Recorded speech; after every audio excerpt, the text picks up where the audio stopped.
Hey guys, today I'm going to show you a builder gel refill and how to do this nail look. I'm just going to start by removing the bulk of her previous set. This is a foreign set, so I'm not sure what kind of gel was used here or if it's able to be soaked off, so I'm just going to file most of it off and see what I'm working with. I'm using the Pana 5-in-1 carbide bit on 20 RPMs. This part is not sped up. I wanted to show you guys my e-file in real time because I know a lot of nail techs out there, especially beginner nail techs, feel nervous or insecure about how long their appointments take. So just for reference, my appointments usually average between 2 to 3 hours. This one took me a little over 2 hours. So don't feel bad if your appointments take long because you will get faster with practice, and personally I just think it's better to take your time and be thorough because it will show in your work and your sets will come out 10 times better.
Now that the bulk of the previous product has been removed, I'm just going to go over it with a mini sanding band in 240 grit on about 4 RPMs. This is to help prep the natural nail plate that is showing from the growth that she's had, and also to just kind of even out the surface of gel that I left on her nail. I just want to make sure I have a smooth surface before applying the builder gel.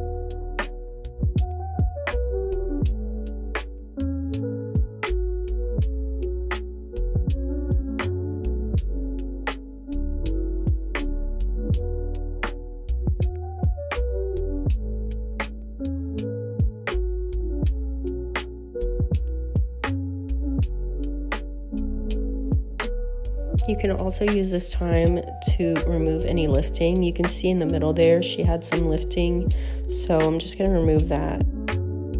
You want to make sure you keep your e-file moving and don't stay in the same place for too long because you could burn your client.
Next is cuticle work. So first I'm going to push her eponychium back to expose the cuticle.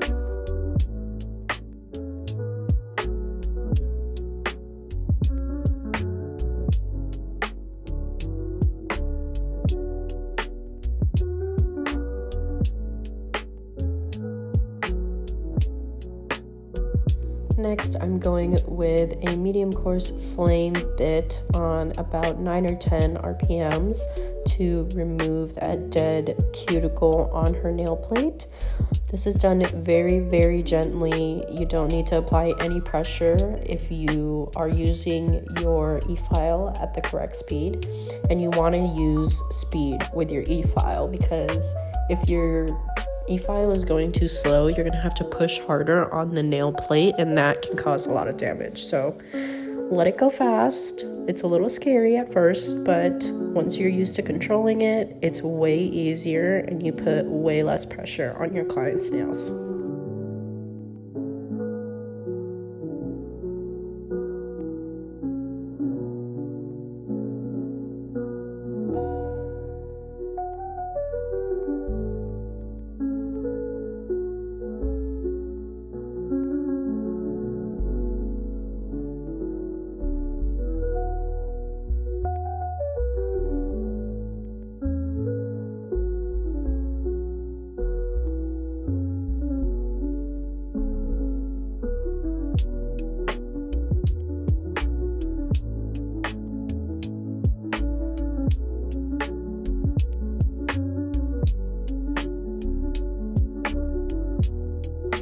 Now I'm just using a dust bit on about 3 RPMs to get all the dust out of the little crevices, especially the sidewalls.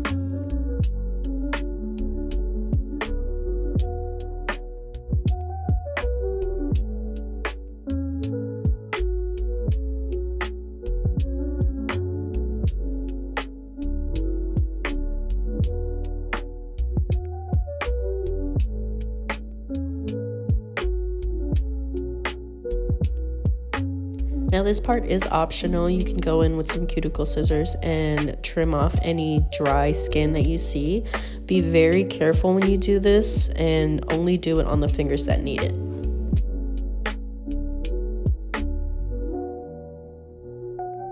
Now she did ask for an almond shape, so I'm just gonna find the middle point of her nail and trim off the sides from there. For a shape change, even if you only trim off a little bit, it'll save you a lot of time in filing.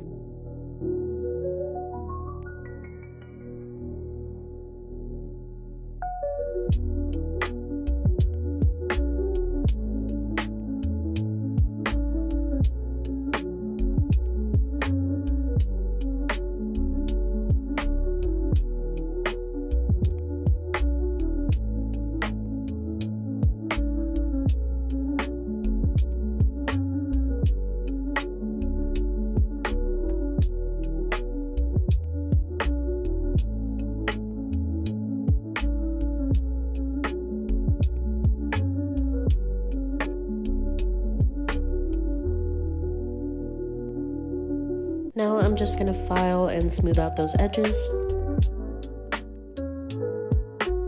I really like to take my time with shaping. I check my center point and make sure it's always centered, make sure that the nails are always straight and even with each other.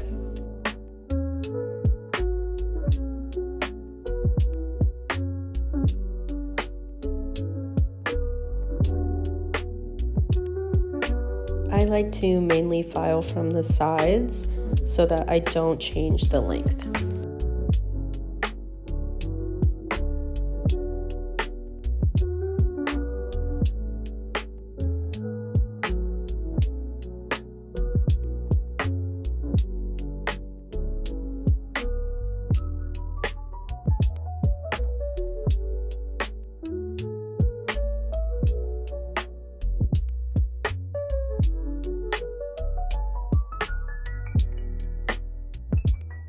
Now, I already did this on her other hand, but I think it's good practice to shape one nail first and then ask your client if they like it or if they want to change anything before you move on to the rest of the nails.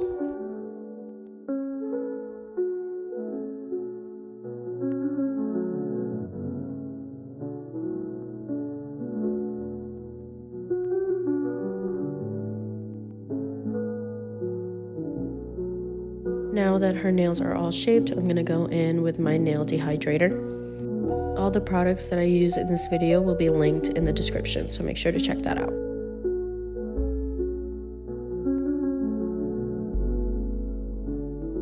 After that, I'm just going to go in with a layer of primer.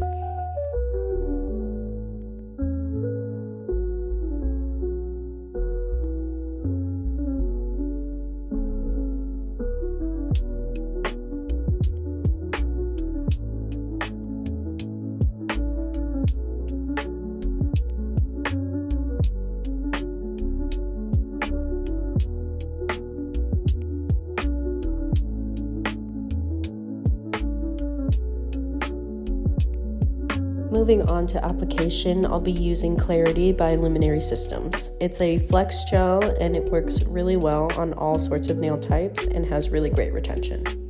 I like to start builder gel sets with a thin layer of builder gel on all the nails and cure for 60 seconds as a base coat.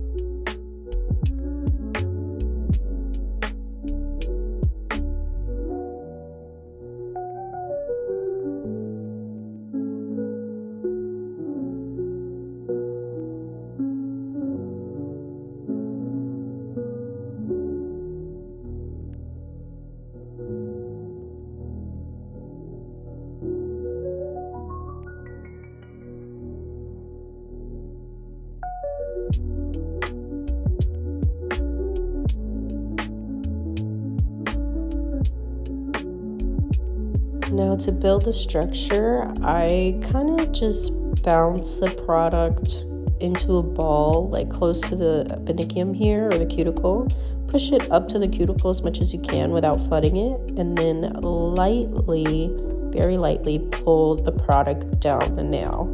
You want to make sure you're floating the product down and not pressing the brush against the nail. So you should end up with something like this. It's okay if it's not smooth right away, because I'm going to go in with my liner brush and just even out any of the kinks or peaks that I see. I'm going to do this by continuously checking the nail under the light and using the light to find any peaks or ridges that need to be leveled out.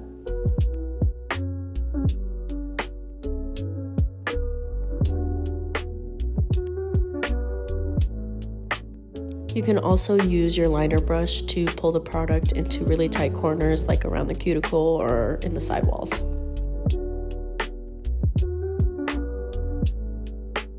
Just gonna check it under the light again, see what needs to be leveled.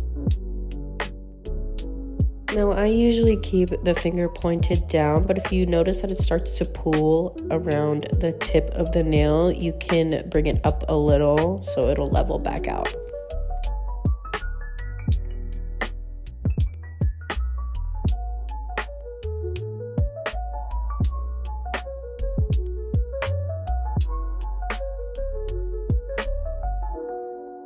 Now that I'm happy with it, I'm just going to cure it for a few seconds, then take the light off and then put it back.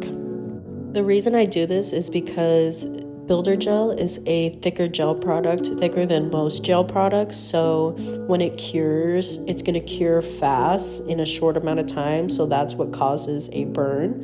And to help combat the burn, I just cure it for a few seconds, let the nail rest, and then cure it again. You can also prevent the burn by having your client slowly put their hand in the nail lamp or using a low heat setting. Again, the burn is caused by the thickness of the gel product. It does not mean that your client's nails are damaged or that you're doing something wrong. Just going to show you the building process a few more times along with the flash curing.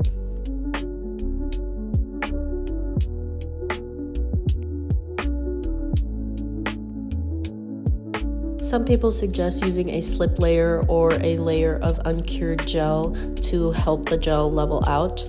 I personally don't use a slip layer because I find that it's really easy to flood the nail when I do.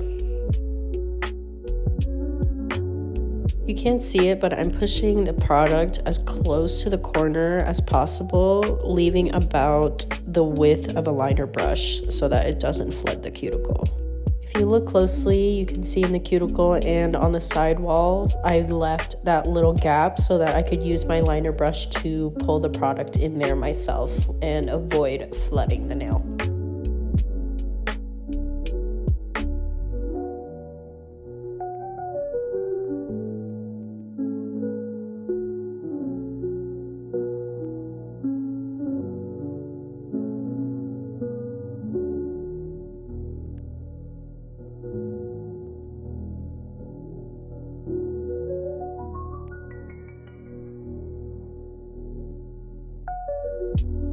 Now, the gel burn affects every client differently. I just tell my clients, if your hand starts to get hot, just take it out, let it rest for a few seconds, and put it back in slowly.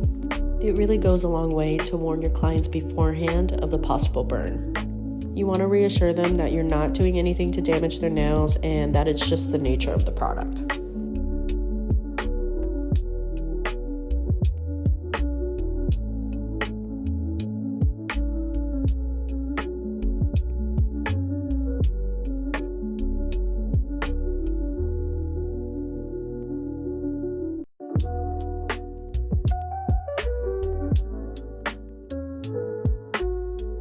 Again, I'm just going to bounce the product close to that cuticle, push it up, leaving a tiny, tiny gap, and then floating the product down the nail.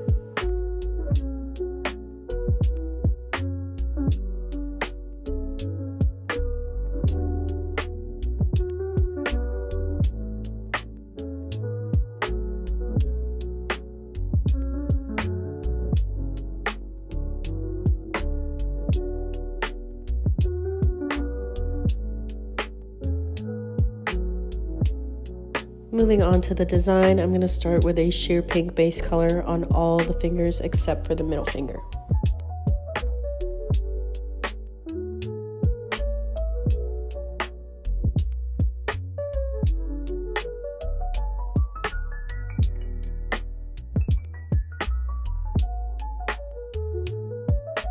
For the middle finger, I'm going to mix this dark orange color with a clear top coat.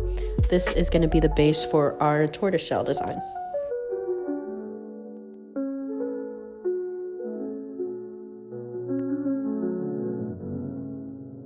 I'm going to keep this layer nice and thin, just making sure that it's even all around. And I'm only going to do one layer of this color.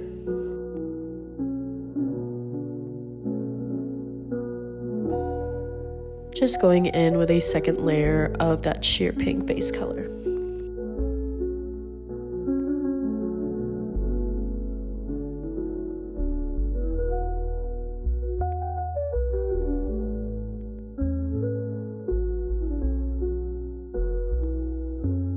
Now the middle and ring fingers are going to have isolated chrome, so I'm going to start by buffing off all the shine on those nails. I'm going to make sure that I buff off every last bit of shine to make sure that the chrome doesn't stick where I don't want it to.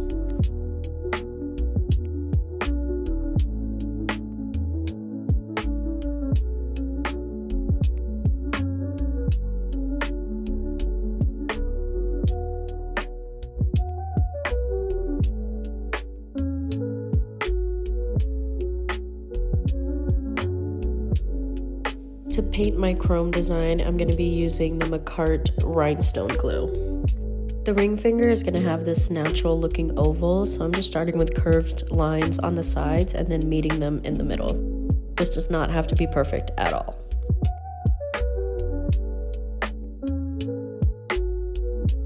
The pointer finger is just going to have some wispy lines, so I'm going to start with a thick line of gel and sort of flicking my brush upward to give that thin, pointy tail end. Now for my tortoiseshell nail, I'm going to start with a thin layer of blooming gel. Then with a dotting tool and some brown polish, I'm going to go in and make some irregular shapes, kind of resembling circles, but not really. I try to make them look really natural and just evenly spaced out.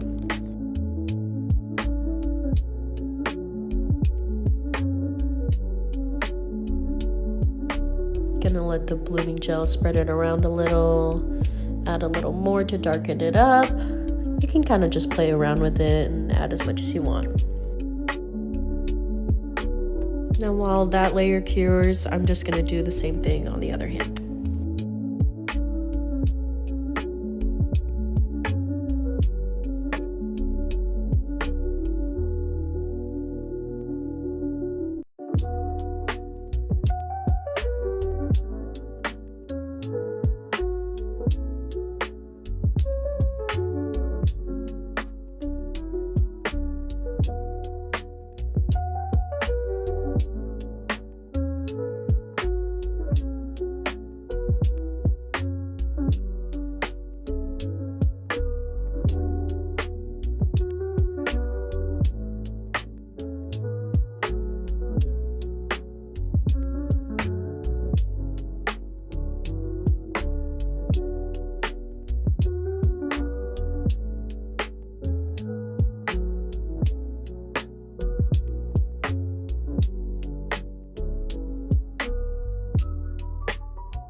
Now on this hand, I added more blobs of color for the tortoiseshell nail than I did on the other hand.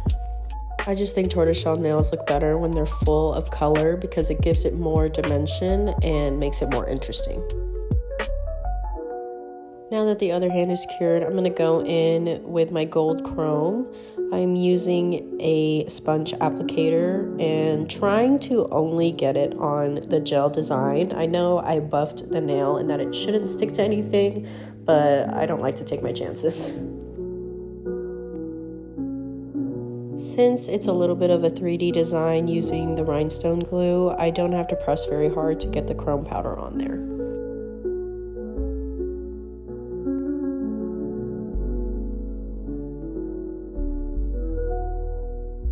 Next, I'm going to go in with another layer of blooming gel and do the same thing I did earlier, but with black gel polish this time. I'm going to make the black shapes a little bit smaller than the brown so that the brown still peeks through underneath and brings that dimension to the nail.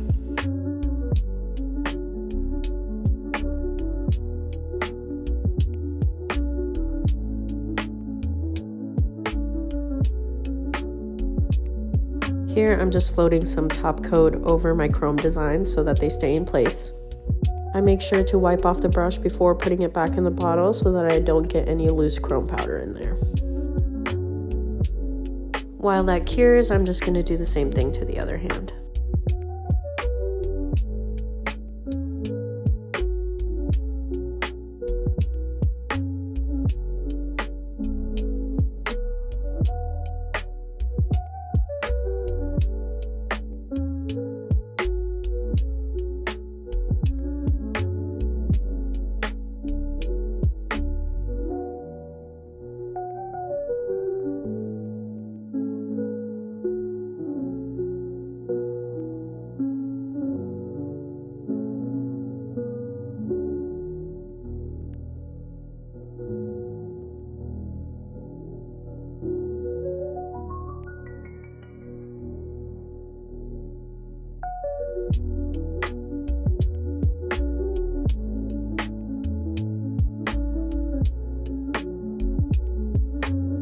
Lastly, I'm just going to top coat the rest of the fingers.